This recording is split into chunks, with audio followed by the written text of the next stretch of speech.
Boa Olá! noite, Oiê! Rasquilha! Tudo bem? Quanto tempo, Como hein? é verdade? Foi ano passado? Não, foi 2 anos já. O ano passado não foi, foi há dois 2 anos. anos. É, Ano a passado a gente última não vez se que a gente esteve encontrou na junto. Fininger, não? Não, ano passado não se encontrou, não. Foi há 2 anos a última vez que a gente se encontrou. Ao vivo e a Pois é, cores. né? Ao vivo e a cores, no Rio de Janeiro, num restaurante No Rio de maravilhoso, tá Janeiro. vendo? Exatamente, Vai exatamente. Dois voltar, anos, ó, tá vendo? tá Agora só vendo? iFood. Agora só tem restaurante em casa. iFood Pois é. A e, gente e combina, pouco eu peço o mais. iFood aqui, você pede o iFood aí, Exatamente. a gente abre um Fazer, vinho e faz um faz, um, jantar. faz um jantar happy hour digital e é isso mesmo. O tempo voa ali, É. como fala a Daiane. É Tudo verdade, é bem? Você verdade. tá bem? Tudo Todo mundo bem, tudo bem? ótimo. Todo Que mundo bem, bom, que todo mundo bom. bem. Estamos aqui sobrevivendo, encarando com força os desafios, mas Exatamente. é isso aí. É, A gente se supera e inventa novas coisas. Tá tudo é isso mesmo. certo. Essa é a ideia. Essa é a ideia. Acho que a gente Muito já tem bem. uma galera Já tem um pessoal entrando. entrando, que não Já são tem o só os de pessoal. casa, não é? Não é só o time de casa para Exatamente. fazer número. Eu sempre falo pro meu time, ó, vão lá fazer, se não tiver ninguém, pelo menos mostra um númerozinho um pouquinho melhor, né? Pois é, Tem gente, que pelo menos ter. ajuda aí a dar ibope, né, na live. Vamos ajudar os amigos, né? Isso mesmo, isso mesmo. Então, eu vou dar mais aqui uns 2 minutinhos. Como é que tá aí em São Tá. Paulo? Olha, hoje deu um friozinho, ontem deu uma chuvinha, tá aquela pegada de São Paulo, né? Aquela garoa tradicional. Eu já tô tão acostumado que já tô tão abrasileirado na conversa que abaixo de 17 graus para mim já é colocar a Aquele humanidade em frio, risco. né? Não é um Isso, frio que não né? dá nem para sair de casa. Não dá pra sair de Dá casa. nem Eu falo que se eu quisesse frio, eu tinha ficado na Europa, não tinha vindo para cá. Então, tem Exatamente. que Para não quem tem o que não fazer. Mas tá sabe, o bem, Rasquilha tá. é o Rasquilha é o português mais brasileiro que existe. Se você estivesse no Rio de É, Janeiro com 17 graus, você além de colocar não, todos os seus sobretudos, todas as suas botas, você ia ficar em casa fazendo fondue, entendeu? Tentar assim não sair na rua porque é capaz de morrer não, de 7 graus hipotermia, não tem mais ou menos condição. isso. 7 graus não tem condição, a minha religião não permite, não tem o que fazer, não pode. Não pode. A gente pega aqui em São É Paulo, verdade. às vezes, umas anti 10, de 12 aqui em agosto e tal. E no sul, eu me divido muito. Agora eu vou ficando uma parte aqui em São Paulo, uma parte em Florianópolis. E em Floripa, o frio também a coisa é violenta. Então, Quando não pega, rola. pega, né? Não rola, É. não vai, não Então, pode. vamos lá. Vamos dar boa Vamos noite a lá. todos. Boa noite, pessoal. Que bom que vocês estão aqui. Estamos começando pontualmente novamente nesse novo Carla Pinheiro Convida, Jorrinho Convida, com o nosso ilustre Luiz Rasquilha, nosso português especialista, nosso star, né? A nossa estrela da inovação. O Luiz Rasquilha, para quem não conhece, muitos aqui já conhecem, ele é CEO da Inova Consulting, professor universitário. Ele me aliviou, porque aí eu não tinha que falar todo o mini currículo Não, pelo dele, amor de porque Deus. além de ter que ser poliglota, a gente ia estender por toda a live eu só falando o seu currículo, né? Não, por favor. Nada disso, nada disso. Então, bom, enviem suas perguntas e opiniões pelo chat, que a gente vai tentando responder aqui tudo que chegar. Que vocês curtam muito, manda muito coraçãozinho para a gente ficar bem posicionado aí no algoritmo do Instagram. E quem não assistiu a nossa live da semana passada, que foi muito bacana, com a Clotilde Pérez, falando aí sobre comportamento, tá no nosso YouTube da Jorrio. Então vamos lá, seja bem-vindo, Rasquilha, muito obrigada por ter aceitado o Obrigado. nosso convite, né? Imagina. Somos parceiros de muito tempo. Para quem não sabe também, Isso. o Rasquilha é parceiro do IBGM, da Jorri, já há muitos anos, já fizemos muita coisa juntos e estamos aqui de novo para renovar Isso nossos mesmo. votos, não é, Rasquilha? Isso mesmo, isso mesmo, é isso Então, mesmo. vou pedir para você começar falando um pouco com a gente vai focar naquilo que é sua especialidade, óbvio, Uhum. tecnologia, de consumo, né, jornada e inovação, transformação digital. Fala um pouquinho para a gente aí, livremente, aí as perguntas vão surgindo, a gente Vão vai surgindo, beleza. batendo, a gente bate um papo aí livre, leve e solto. Vamos começar então. Muito bem. Vamos lá. Então, a gente está num momento interessante, né? Está num momento desafiador. Eu vou fazer algumas afirmações que podem até parecer provocadoras, mas não é esse o objetivo. É muito mais uma reflexão. E o mundo, eu sempre fui falando na última década, a gente, IBGE em 2011, a Jorril também por aí, a gente está muito anos juntos, e eu vou sempre falando que estamos vivendo a maior transformação da história da humanidade. Eu acho que poucos acreditavam há 5, 6 anos, 7 anos atrás que isso era verdade, e acho que hoje todos estão concordando comigo, pelo amor ou pela dor, de que este é um momento altamente transformador de tudo que nós conhecíamos. Por bem e por mal, não há qualquer transformação tem, obviamente, coisas boas e coisas más. Não estou falando do Covid, tá? Porque o Covid não transformou nada. O Covid acelerou uma transformação que já estava acontecendo. Então, o que a gente viveu na última década, o que a gente, todos aqui lembramos o que era, eu brinco sempre, porque imagina este confinamento há 20 anos atrás com o Nokia 3310, pacote de SMS limitado e o jogo da cobra, não é aquele jogo da serpente. O que ia ser esta discussão? E o fato é que as pessoas não levaram muito a sério quando no início do século, logo em janeiro de 2000, o Stephen Hawking dizia que esse século seria o século da complexidade. As pessoas, de alguma forma, achavam que era uma mudança, mas não era nada demais. Havia ali uma coisa chamada Google, havia uma coisa ali chamada Amazon, mas estava no início da conversa, sem verdadeiramente enxergarmos o impacto que isso ia ter nas nossas vidas. E esse impacto eu resumo em 3 grandes pilares. O primeiro pilar é um pilar de 2007, 2010, que é o pilar do impacto dos smartphones na nossa vida.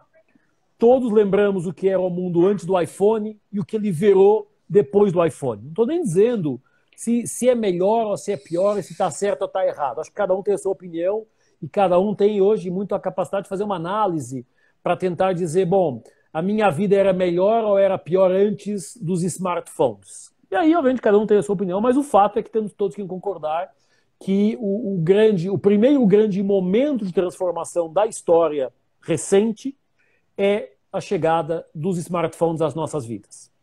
E eles representam 2 coisas para mim fundamentais. A primeira, a disponibilidade de informação digital. Não havia informação digital disponível para acessar antes de 2007. A gente chega, lembramos aqui os mais velhos o que era o Nokia Communicator ou o BlackBerry, e era um device que não tinha o que se conectar. Eu tive um BlackBerry em 99, 2000, era legal, era bonito, mas não era uma pegada de conexão. Era uma pegada de telefone e, eventualmente, receber e enviar e-mails. Quando chegou o Nokia Communicator, aquele tijolinho que abria, ele era super legal, super executivo, mas também não havia o que se comunicar. Estávamos falando de 2003.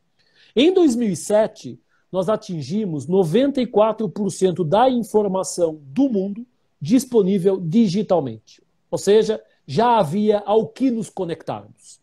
E por isso é que só em 2007 os smartphones chegam à nossa realidade. Porque não havia antes, não fazia sentido uma coisa que não tinha o que fazer com isso. E o segundo pilar desta conversa, ou seja, smartphones é a face visível, informação digital é a face escondida, e a conexão dos dois é feita por 3 leis, chamada lei do processamento, da transmissão de dados e do armazenamento, que permitiram que a gente hoje, por exemplo, esteja falando aqui. Porque as leis que permitem o acelerar da transmissão de dados para podermos trabalhar aqui em live no Instagram, começa lá atrás dizendo, olha, a gente consegue melhorar a performance de transmissão de dados. A gente consegue processar a informação mais rápido. A gente consegue armazenar a informação. No primeiro celular, 93, acho eu, em 93, tinha memória para 10 números. Eu conseguia memorizar 10 números nele. Os outros estavam na agenda, que estava no bolso ou na mochila da faculdade. Hoje isso não se questiona. Mas é importante ver que essa transformação, que hoje não se questiona, começou lá atrás com essa primeira realidade, dizer, bom, agora nós temos redes sociais, agora nós temos WhatsApp, agora nós temos um conjunto de ferramentas que nos permitem nos conectarmos como seres humanos. E isso leva para o segundo pilar, que é em 2016, quando o Fórum Econômico Mundial diz o seguinte, bom, se todo mundo está aderindo de forma rápida aos smartphones, se todo mundo está compartilhando informação nas redes sociais, estamos numa nova revolução, a chamada Revolução 4.0, a quarta revolução industrial, que não é mais que o poder da tecnologia, mas mais do que isso, o poder da conectividade.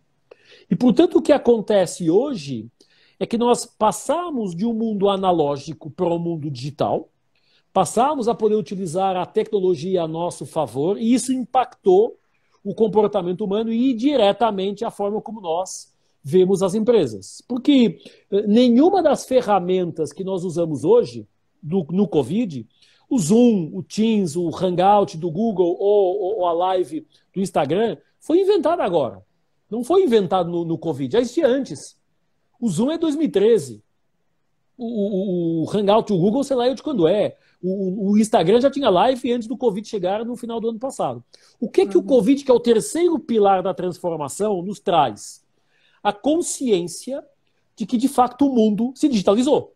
A consciência de que o mundo se transforma para um mundo mais conectado e mais digital. Então, quando eu falo que o Covid, e aqui no contexto empresarial, não estou no contexto médico, não tenho nem competência para avaliar a discussão da virologia, mas no contexto empresarial, o Covid só acelerou uma transformação que já estava em curso. Só nos fez, pela dor, não pelo amor, mas pela dor, ter a consciência que precisávamos nos atualizar para uma nova realidade. E esta nova realidade está hoje, infelizmente, imposta por uma variável externa, uma variável chamada Covid, que fechou o mundo. A última variável externa com este impacto foi a Segunda Guerra Mundial. Da Segunda Guerra Mundial ao Covid, nada aconteceu na história com o impacto desta magnitude. Obviamente, tivemos guerras, tivemos pandemias, tivemos terremotos, tsunamis, mas localizados. Nada que tivesse um impacto global, como nós estamos vivendo. Ou seja, a questão humana, a questão social, a questão econômica, a questão política, a questão geográfica, está na hora do dia. Tudo está em discussão. E eu falo que estes três momentos nos trouxeram para 2020, que é a década da mudança. É a década da verdadeira transformação humana e empresarial. Alguém falava ali, estamos começando o século agora. Não, ele começou há 20 anos atrás, mas estamos começando uma jornada de transformação nova agora.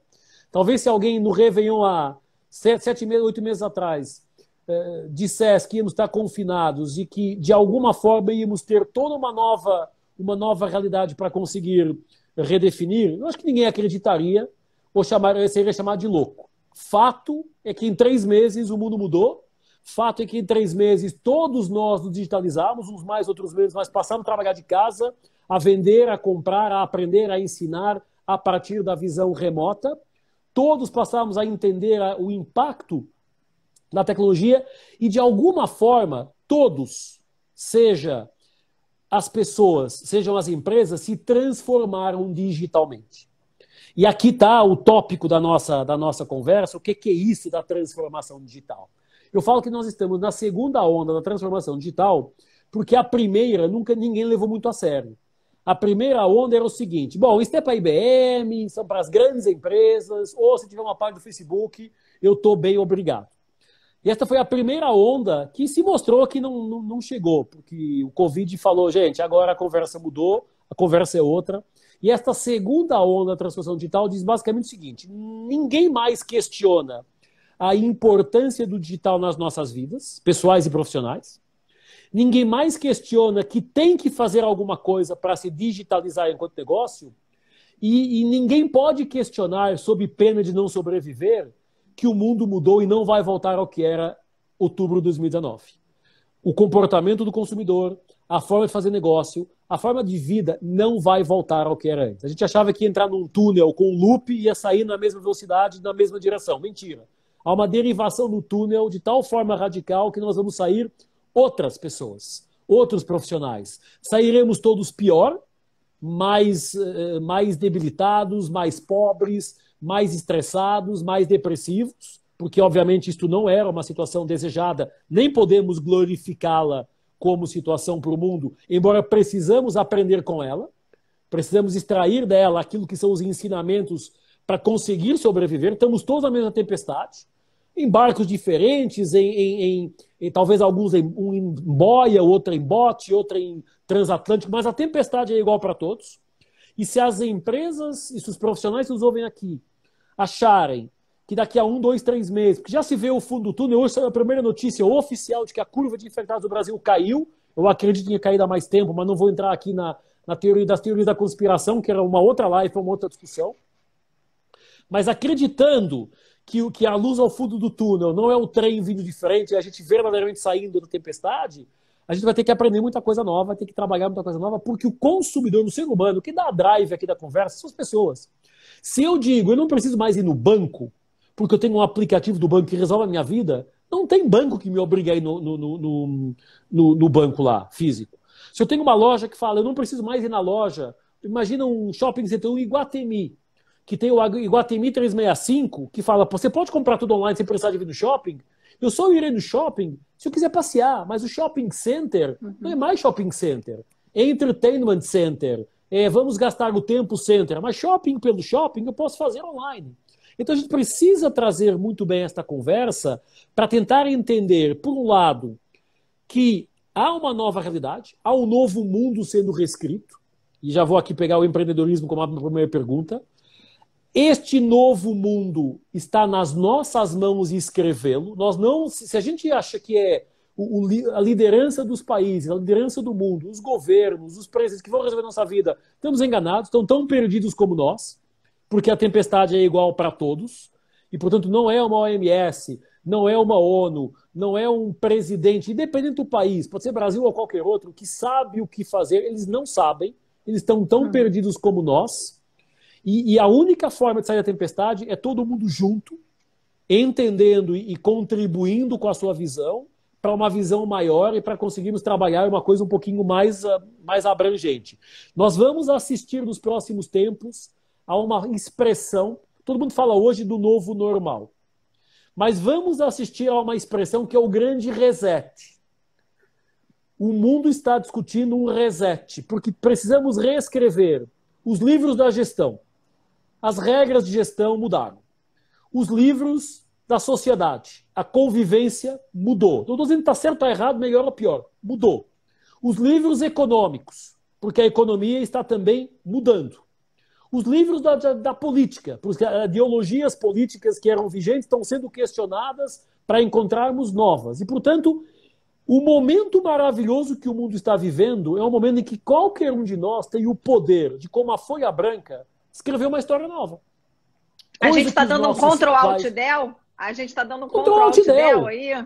Reseta a máquina, obviamente tem um sistema operativo que está lá funcionando, mas precisamos adicionar layers para um novo sistema operativo. E a transformação digital entra nesta conversa não como uma dinâmica técnica, de ferramentas ou tecnologias, mas como uma dinâmica comportamental e cultural, de mindset. Ou a gente muda nosso chip mental para uma nova realidade, ou vamos ter dificuldade de sobreviver. Nós como empresas, nós como empresários, e nós como pessoas. Porque, veja, os nossos pais ou os nossos avós não tiveram uma oportunidade de reescrever a história como nós estamos tendo. E com outro detalhe, para mim, importantíssimo, que esse sim é histórico, eu que sou uma pessoa mais de futuro, mas olho muito para a história também, é que depois de momentos de transformação, como a Segunda Guerra Mundial, ou o que nós estamos vivendo, a história mostrou que vamos viver momentos de crescimento econômico, de recuperar algum tempo perdido. O fundo do poço no Brasil não foi tão embaixo como as pessoas pensavam, felizmente. Impactou muita gente perdeu emprego, muita empresa fechou, muitas pessoas infelizmente faleceram, muitas foram infectadas, mas também muitas recuperaram, mas não foi tão grave como se previa no início. Por quê? Porque talvez a gente tenha aqui um perfil brasileiro mais empreendedor e de maior resiliência para começar a encontrar soluções. Coisa que, por exemplo, a Europa tem mais dificuldade, porque é mais conservadora, tem uma outra forma de pensar, nem melhor nem pior, diferente. E, portanto, quando se fala em transformação digital, ela não pode ser apenas discutida em termos de tecnologia. Até porque tem duas coisas que eu gosto sempre de trazer para as conversas. A primeira, o futuro do ser humano é ser humano. E, portanto, não tem mundo sem seres humanos. Mas também o ser humano não pode continuar fazendo aquilo que a máquina faz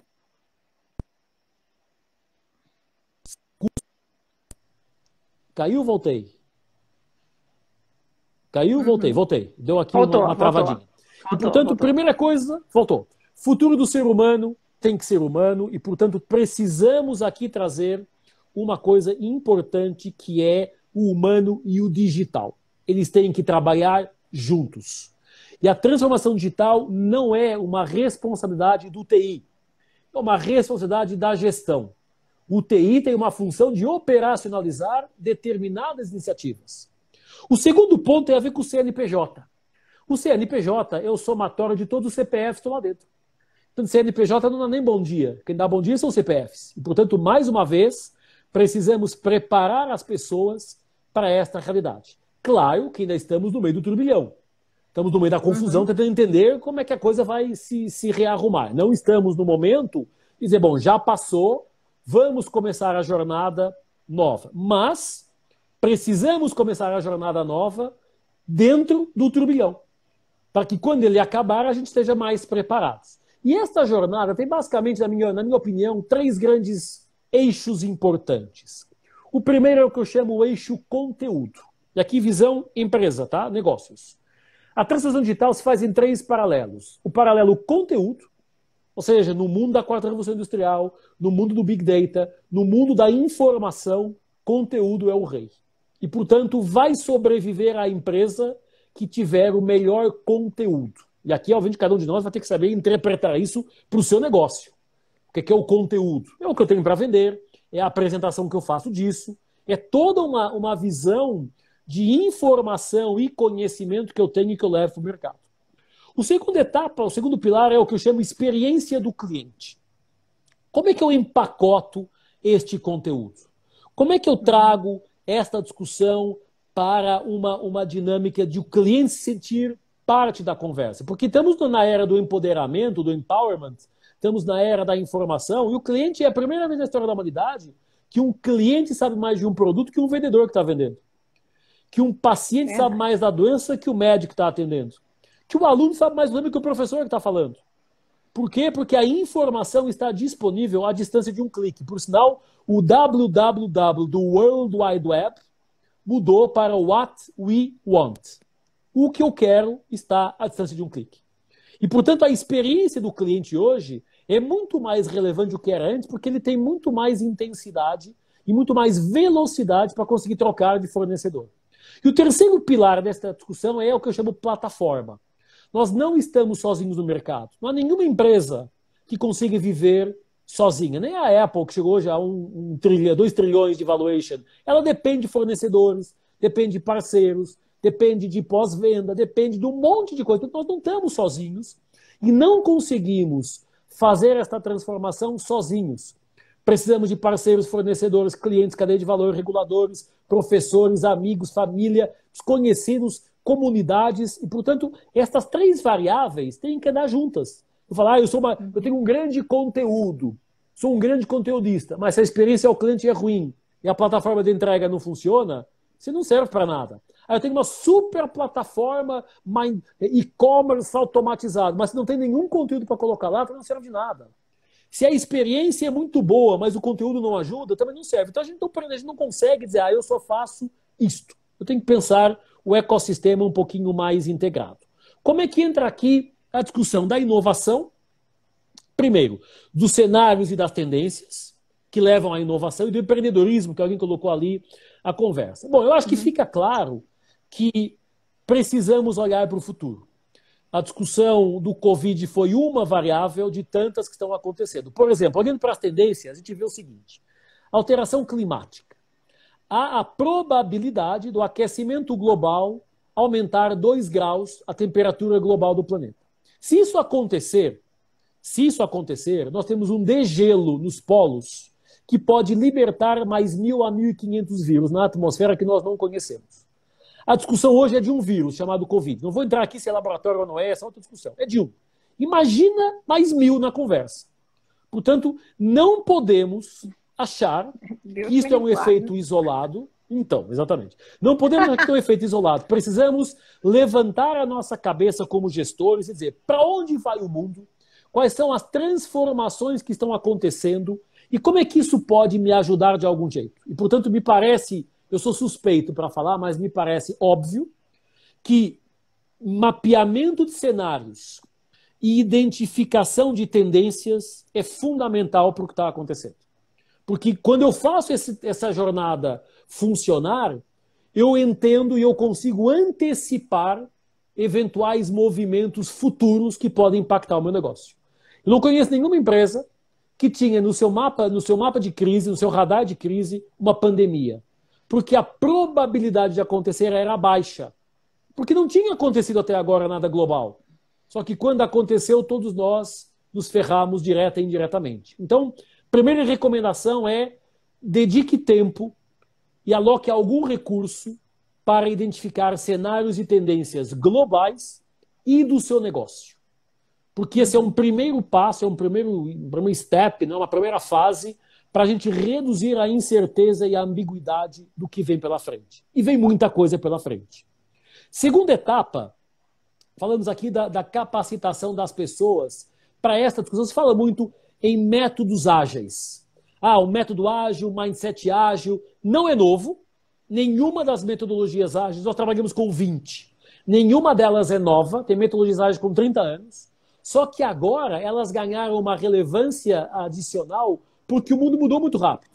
E, portanto, esta mudança rápida continua e nós precisamos ser mais ágeis, mais autoajustáveis para a discussão do que vem pela frente. Então, deixar de ser engessado para ter um mindset mais startup.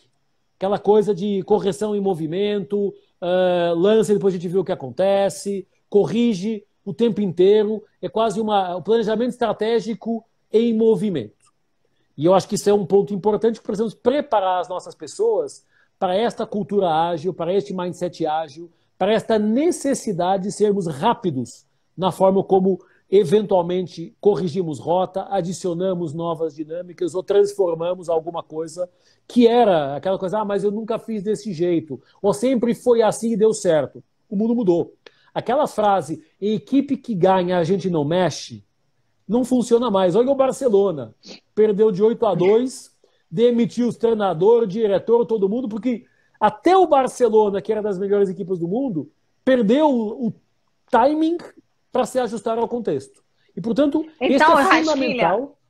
Rasquilha, então agora só que não é uma interrompida. Então, quer dizer que mudou também aquilo. Vamos planejar até ficar perfeito. Vamos lançar mesmo sem estar perfeito e vamos corrigir fazendo? E vamos corrigir fazendo. Perder o medo. Vamos corrigir fazendo. Perde o medo. É melhor fazer com problema. É melhor fazer com problema do que não fazer? É melhor fazer com problema do que não fazer. É melhor. Sabe aquela coisa? É melhor começar a correr e depois você vê no caminho para onde é que você vai. Porque se você ficar parado, alguma coisa vai te comer e vai te ultrapassar. Então, planejamento à exaustão para chegar na perfeição é quando você chega lá, o mundo já mudou. Então, toca o barco. Eu falo na Inova, falo muito pro nosso time. Gente, aceita que dói menos. É o hashtag que eu mais uso. Cara, mudou. Não adianta. Mas eu não gostava. Paciência. Meu amigo, é a vida. Você acha que esse medo... Você acha que a gente está perdendo esse medo? Que a gente está vendo que dói menos do que a gente achava entrar nesse mundo digital? Seja como... né? Eu acho que sim. Eu acho que sim. A gente perdeu o medo pela dor, porque ou eu me digitalizo ou a minha empresa não sobrevive, então vamos lá tentar alguma coisa. E pode ser a farmácia... não doía tanto. Não doía tanto. Pode ser aquela farmácia que tem o WhatsApp para o cliente pedir os medicamentos e manda entregar para o motoboy. Pode ser o restaurante que se associa ao iFood, pode ser a empresa que faz um site 3D. Aí cada um tem a sua jornada e o seu caminho. Mas eu acho que já se percebeu que é um caminho sem volta.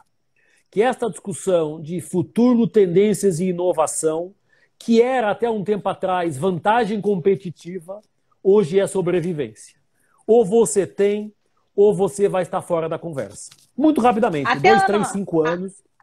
Até ano passado, Rasquilha, a gente via muito aquela discussão, né, polarizada no futuro e na inovação tecnológica, da galera que acreditava na abundância extrema ou na escassez extrema. O que você acredita? Eu não sou de extremos. Eu nunca fui de extremos e não acredito que os extremos sejam bons em nenhuma situação. A gente sempre fala na Inova muito o caminho do meio. Não há dúvida nenhuma Isso. que nós hoje temos muito mais oportunidades que os nossos pais ou os nossos avós. E, portanto, tendencialmente temos momentos de abundância. Temos mais abundância e mais oportunidades. Temos que ter a ciência e a sabedoria de conseguir aproveitá-las e fazer alguma coisa com isso. Mas, sem dúvida, que estamos no momento de mais abundância. Embora agora, hoje, nós ainda estamos no momento do turbilhão.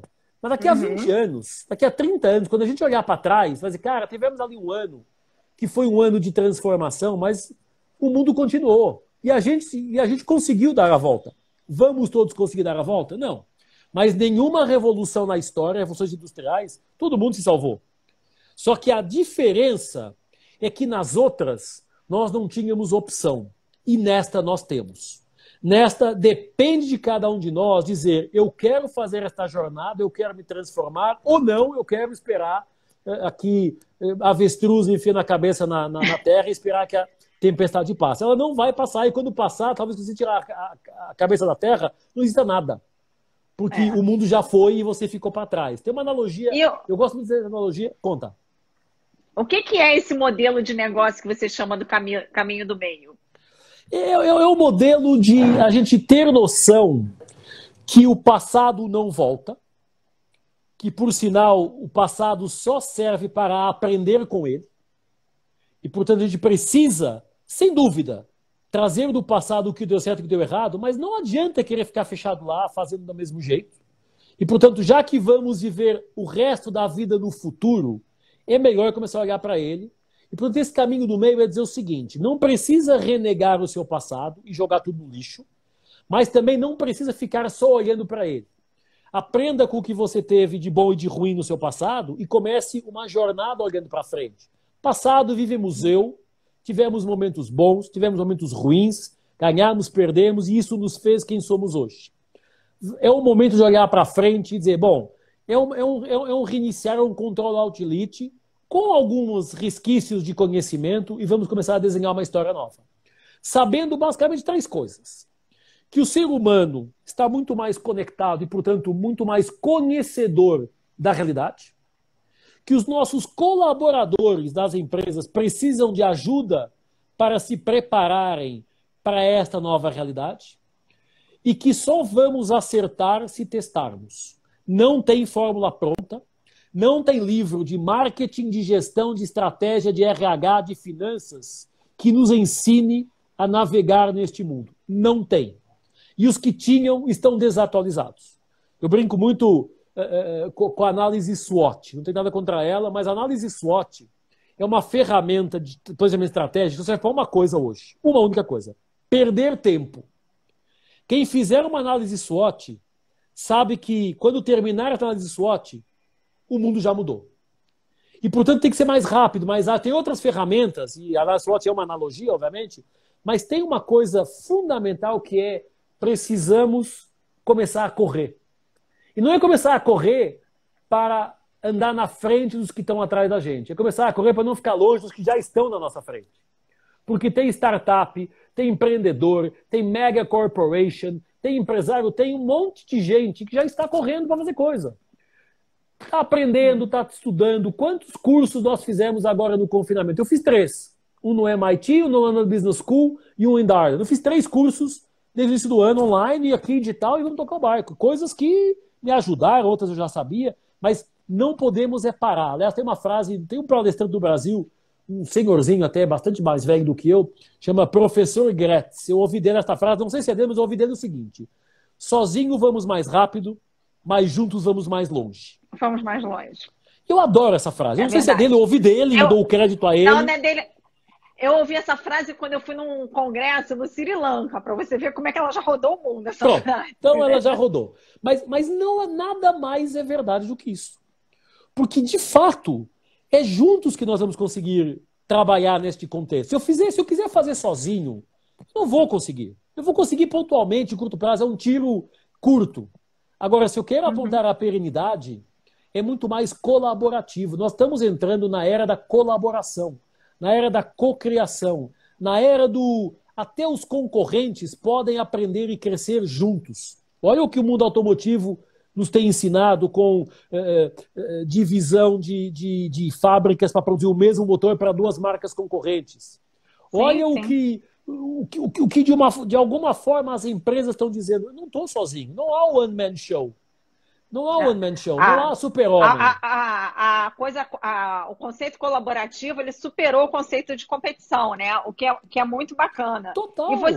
E você já falava isso, eu me lembro quando a gente se encontrou lá na HSM, você já falava um pouco dessa coisa que não existe livro, né, que junte todo o conhecimento que tinha ali. Isso tem 2, 3 anos, já não sei quanto tempo tem aquilo, né? Você já falava dessa tendência que não existia esse livro para a gente estudar, que não adiantava procurar, que não era ali que a gente ia achar, né? E aí quando você fala essa coisa do papel em branco, tem o seu livro, né, o White Paper Tendências, né?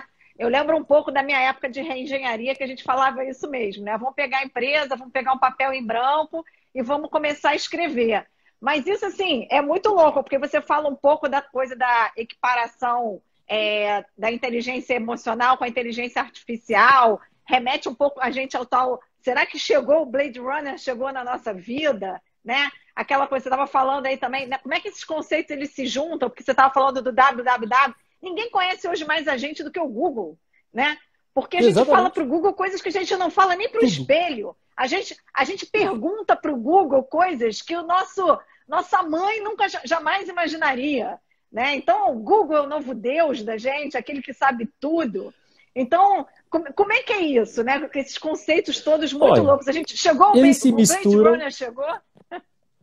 Ele chegou e não chegou. O que isso significa? Ele chegou porque o poder tecnológico e o poder digital e o poder da conectividade é inquestionável, mas não chegou no contexto sombrio, dark side da conversa. E a gente está em simultâneo, quando a gente fala, tem muitas variáveis, esta é uma equação de muitas variáveis. Quando a gente fala na quarta revolução industrial, eu quero puxar aqui o Harari, que é um autor que eu gosto, embora ele seja um historiador. Eu acho que ele é melhor historiador do que futurista, mas é uma opinião muito pessoal dos 3 livros dele, o Sapiens, o Homo Deus e o 21 Desafios do Século XXI, os 21 Verdades. Eu acho que ele é muito bom no Sapiens. Talvez, o tão bom que ele é no Sapiens, ele não chegou, na minha humilde opinião, ao que é o Homo Deus, mas ele tem uma frase que eu acho, e ele demonstra, eu gosto muito dessa visão dele, que ele fala o seguinte: nós estamos vivendo 2 revoluções em simultâneo. A Infotech e a Biotech. A revolução infotecnológica, a tecnologia mudando tudo, e a revolução biológica, porque o ser humano também está se reinventando. Então é muito interessante quando ele coloca isso em perspectiva, porque o Blade Runner não é mais do que uma coisa que nós, até me permita agora aqui um pouquinho da publicidade, nós vamos apresentar no dia 23 de outubro, no nosso Inova Day, online, ao vivo online, no Zoom, o nosso estudo sobre 2030 e daí para frente. E a grande conclusão que nós chegamos é que nós estamos entrando na era da singularidade. O que é a era da singularidade? É uma coisa totalmente nova e radicalmente oposta das eras anteriores.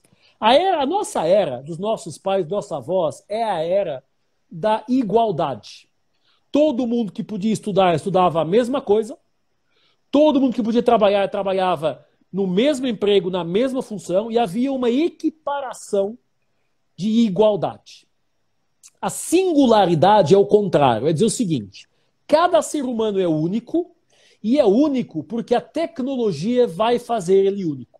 Porque quando fizer um implante de memória falsa, um upgrade de memória, um chip de rastreamento de sinais vitais, quando eu trocar o olho por um olho biônico, então, quando foi a minha vez, eu quero o olho 4K para ter alta definição o resto da vida. Quando em 2025... o CEO da Samsung já fala que em 2024, 2025 não vendermos mais smartphones, mas os smartphones forem chips implantados no corpo, que conversam com outros corpos, que têm outros chips implantados. Isso não é ficção e não está longe. Nós estamos numa era da singularidade. Nós estamos na era em que cada um de nós é um ser humano digital único. E quando isso trouxer para uma discussão mais à frente, que é a edição do DNA e a programação do ser humano através de algoritmos específicos que permitam programar a mente, o corpo, o cérebro, a conversa é outra. E ela não é daqui a 100 anos, é daqui a 8, é daqui a 6, é daqui a 10. Nós vamos viver isso. A ONU fala que até 2030, provavelmente, todo ser humano do planeta vai ter um chip implantado de rastreamento. Ah, mas eu não quero, ah, mas eu não gosto. Não, aceita que dói menos. Bem-vindo ao Matrix, e essa vai ser a nossa dura realidade. Depois a gente se adequa, se adapta, porque o ser humano se adapta. É como aquele movimento quando colocaram um cinto de segurança no carro atrás. Movimento, manifestação, ninguém queria. Hoje todo mundo concorda que faz mais sentido e que, portanto, vamos estar mais protegidos quando colocamos cinto de segurança. Vai ser a mesma coisa. Ah, eu não quero chip implantado. Mas olha o que isso traz de maior segurança, de maior combate à criminalidade, de maior proteção dos mais desfavorecidos, dos mais novos, dos mais velhos, de informação, que você falou, o Google é o novo Deus, dependendo da religião de cada um. O Google, a Amazon, o Facebook, a Apple, são esses hoje que dominam, porque são eles que dominam a informação. E a informação é poder. A informação transformada em conhecimento é poder. Por que tantos governos no mundo, e no Brasil inclusive, essa discussão está bem forte, se hoje colocam com a questão da real news, fake news, controlar a rede social? Porque eles entenderam que o mundo mudou de mãos, o poder mudou de mãos. O poder hoje é descentralizado, é um poder em efeito de rede. Uma pessoa no YouTube, com uma capacidade de influenciar os outros, muda um país, derruba um governo, consegue transformar uma massa de população, e não estou falando aqui de ideologias políticas, tá? Estou falando de poder da informação.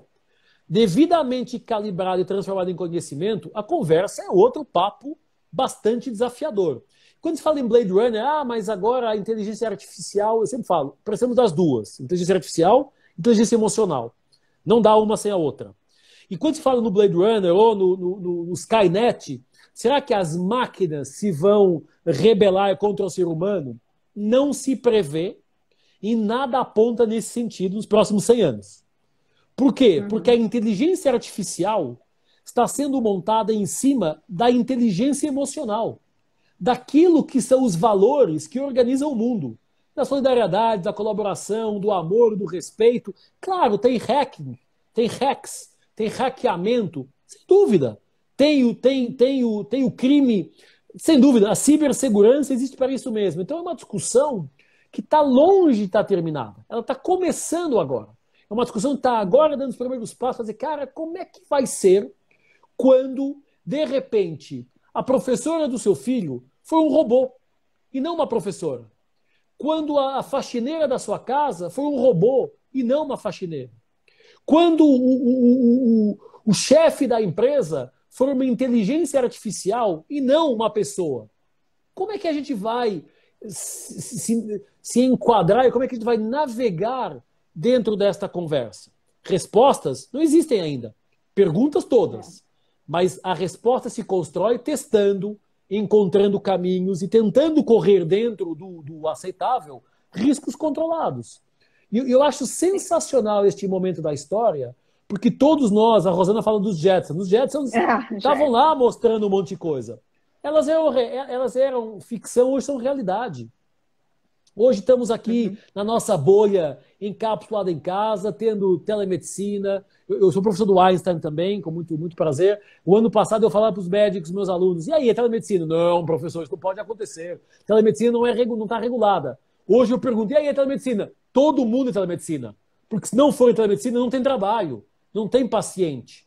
Então, esta é uma discussão que mudou muito rapidamente. Quando a gente fala que há 10 anos atrás era de um jeito e ia levar tempo, hoje esse tempo é muito mais curto. Sem dúvida que o mundo físico, né, volta. Ele foi acelerado. Por isso que eu falo, o Covid acelerou a transformação.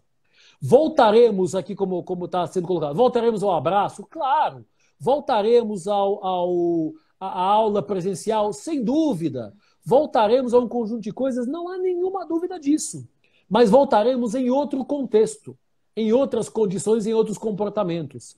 E quando falamos aqui fala, joia tradicional rejeitada voltou ao mercado, com aumento de poder econômico da classe mais pobre, mais recessão, mas os seguros cresceram, a educação digital cresceu, toda a questão da saúde, da medicina nem se fala. Então, não foi... O primeiro impacto foi o mundo acabou. E quando a gente para respirar e olhar, você pega um pouquinho, ele não acabou, ele se transformou. Na transformação, arrastou muita gente para territórios mais difíceis, mas também trouxe muita gente para territórios mais interessantes. E, portanto, nenhum mercado está condenado, nem nenhum mercado está glorificado à partida. Vão estar condenados os que não conseguirem se reinventar e vão ser glorificados aqueles que na reinvenção deram certo. E isso é que eu acho que é legal, porque estamos todos... Oi. Vai, acaba. Não. Que é um momento interessante, porque eu me entusiasmo, eu vou começando a falar e nunca mais me calo. É um momento interessante para testarmos os limites do conhecimento humano. É um momento de tentar empurrar um pouquinho a fronteira do conhecimento. E quando eu falo eu não gosto de extremos, eu gosto de caminhos do meio, é tentar aprender com o que deu certo e com o que deu errado e testar coisas novas que umas vão dar certo e vão dar errado. É a dinâmica do mundo, o que eu acho particularmente bem interessante.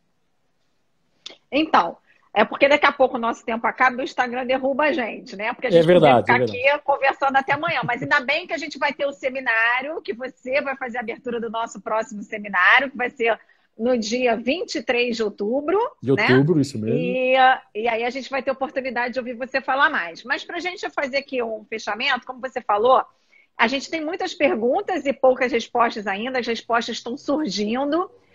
Você falou do ser humano, né? E isso já é uma linha de tendência que já vem desde antes da pandemia, que vai sobrar mais tempo para a gente ser humano, para o ser humano ser humano. Essa é uma linha de tendência grande. E dentro disso, essa coisa da humanização do consumo. É moda ou veio para ficar? Esses movimentos, compre do pequeno, compre de quem faz. Porque a gente está falando de uma opção de coisa, do robô que vai ser nosso chefe, que vai ser a faxineira da casa, mas também a necessidade da humanização dessas relações está numa crescente, né? O que às vezes pode parecer que é um pouco conflitante, mas não é, né? Surge também o oposto, né? Sem dúvida. A humanização, eu acho que uma das chaves que virou no mundo, tudo que a gente está vivendo, é a maior humanização. Como você falou, o futuro do ser humano é ser humano. Compre do pequeno, compre do local, compre do tradicional, a glocalização, uma visão mais global, mas eu vou no local. E eu chamo isso de maior humanismo e maior solidariedade. Nós temos um paper da Inova sobre as 10 tendências pós-Covid, está disponível no nosso website, free para download. A gente fala lá da importância da solidariedade e do humanismo. Isso já vinha de trás. Nós já víamos as gerações mais novas muito mais preocupadas com o uso e não com a posse, com o compartilhar, com algum regresso ao passado, com alguma preocupação retrô, com alguma questão, com uma coisa muito forte em termos da questão sustentável. Isso era algo que já vinha, mais uma vez, o que aconteceu foi que o Covid deixou isso mais claro na nossa vida. Então a gente vai assistir, sim, claro, que agora quando voltarmos, quando liberarem um pouquinho mais, vamos ter aí um efeito chicote, né? A galera vai querer recuperar o tempo perdido, de voltar para o restaurante, para a balada, para a praia, aí o Rio, a gente vê todo final de semana nas notícias que tá todo mundo confinado, tá todo mundo na praia. E isso é normal, porque o ser humano vai querer recuperar o tempo perdido, mas naturalmente ele vai depois acomodar a essa nova realidade. Eu falo que as melancias vão se acomodar no caminhão em movimento, o caminhão está em movimento, caiu ali no buraco, balançou tudo, e agora a gente vai começar a acomodar as melancias, cada uma em seu lugar.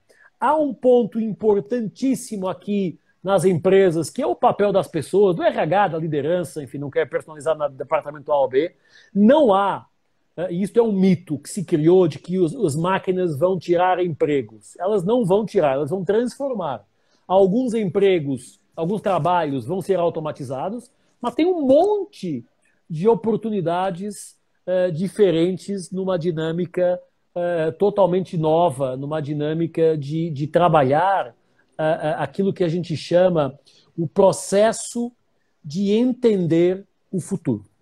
Então tem algo que está na pauta, nós vamos trabalhar muito essa pauta e de alguma forma a gente precisa tentar encontrar o nosso caminho. Isso é claro. Não o futurólogo Você é um futurólogo, Rasquilho? O futurólogo é uma nova profissão? Eu não sei. Tem se falado nisso, né? O mapeamento de futuro, aquilo que a gente chama futuro, prospectiva e foresight, como nós chamamos, é uma metodologia de gestão que nos traz para o mapeamento de cenários e para tentar reduzir a incerteza e a ambiguidade sobre o futuro.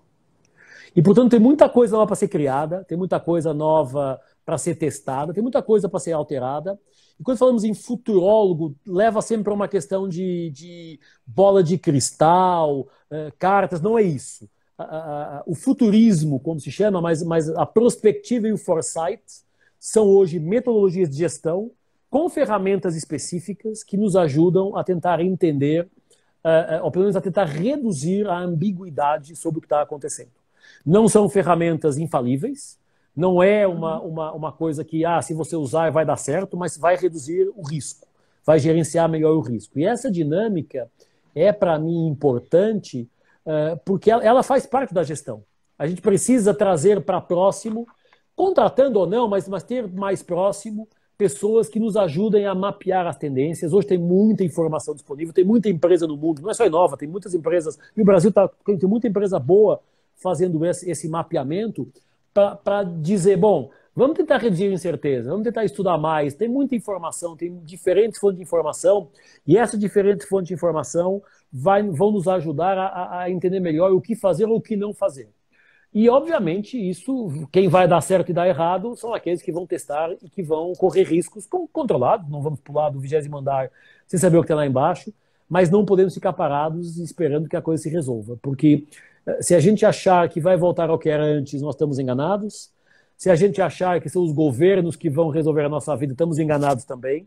Somos nós que vamos precisar fazer esse movimento de transformação. Então, bom, é bom que acho que ficou aí um gostinho para o seminário, né? Acho que a galera aí já percebeu o que pode esperar da gente aí no dia 23 de outubro, no seminário da Jorrio. Você vai fazer a abertura. Conversar com você é sempre uma aula para todos nós, né? A gente fica aqui vidrado. Imagina, obrigado. Podíamos ficar aqui horas, mas infelizmente a gente tem que encerrar. Então, gente, olha, essa live vai ficar gravada tanto no nosso Instagram como no nosso YouTube. Vou pedir para a Dayana colocar aí o WhatsApp da Jorrio, quem quiser mais informações. Lembrando aí que a Jorrio já está voltando ao seu funcionamento, com todos os protocolos de segurança. Vamos começar novos cursos de gemologia. E é isso que você falou, né? O importante é que a gente precisa se movimentar em direção a esse futuro. A gente pode ter muitas perguntas, né? Poucas respostas ainda, mas eu acho que o principal é a gente fazer esse caminho, né? Não ficar paralisado, não sentir medo, superar esses medos, que a gente vai ter uma abundância aí no futuro. Sem dúvida, sem dúvida. É isso mesmo. Obrigado, gente. Um prazer estar com você, Carla. Obrigada. Imagina. Boa noite a todos. Obrigado para todo mundo que ficou aí assistindo. Então, até dia 23, que você vai trazer várias outras surpresas para todos nós. Várias outras discussões. Até lá tudo pode mudar. Exatamente. Em 20 minutos tudo pode mudar, né? Tudo pode mudar. Gente, obrigada. Muito obrigado. Tchau, tchau. Até a quarta que vem com Rui Galopim, diretamente de Portugal. Tchau, gente. Boa noite. Tchau. Obrigado. Tchau, Rasquilha. Boa noite. Obrigada. Tchau. Obrigado, cara. Obrigado. Tchau, tchau.